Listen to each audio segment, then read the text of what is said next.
had to do another one and tell you something interesting about the Bible. I'm not sure if many of you know this. Maybe you do, but it was so interesting to me when I learned this about Jesus and his disciples.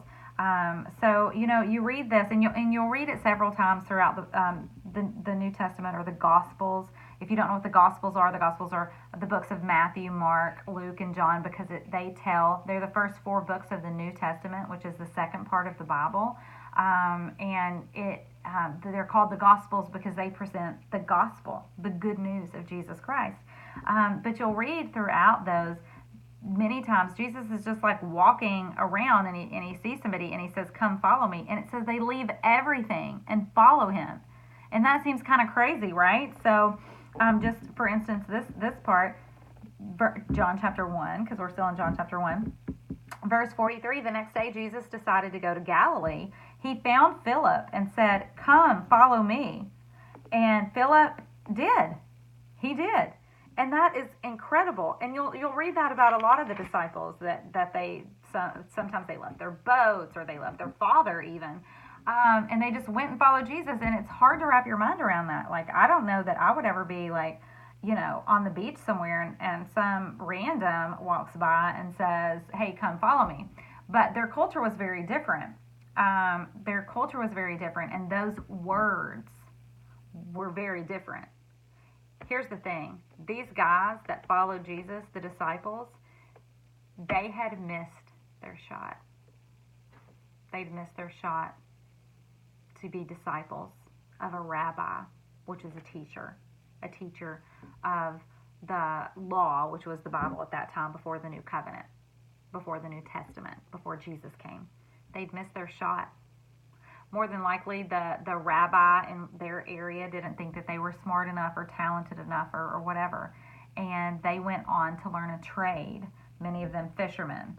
And those specific words, "Come, follow me," were the words that a rabbi would use to a young man as a way to extend the invitation to be his disciples. And those men had never heard those words. They never got to hear those words, "Come, follow me." And so when this new rabbi was walking and stopped in front of them and said, "Come, follow me," it was life-changing. It was meaningful. It was redemption. It was restoration, which, by the way, is what Jesus is all about.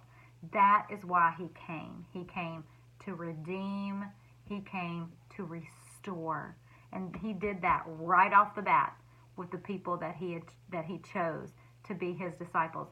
Jesus could have chose anybody to be his disciples. And as we go through John and you get to know the people that he did choose, you're going to be so blessed, because they're going to make you feel better about yourself, because they're just like us. They're not superheroes. They're not, just some pie in the sky, by and by people who just were shot down from heaven to follow Jesus. They were real people. And they were real people who missed their shot. And yet, when Jesus comes on the scene, they get a new chance. And that's what happens every time Jesus comes on the scene. Every time he comes into a situation, we get a new chance. The Bible says his mercies are new every morning. Every day we get a new chance to live for Jesus, to love Jesus, to love for Jesus.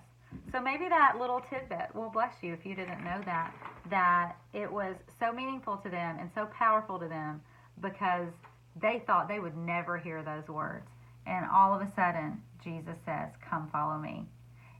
Jesus says that to you. Follow him. Jesus says to you, he loves you. Maybe you haven't heard those words. Jesus loves you. Jesus loves you so much. And he wants to light your heart on fire for him. And I believe he's going to do that through the book of John. So come and follow him. Not any person, but him. And you do that by learning about him through his word. I will talk to you tomorrow with John chapter 2.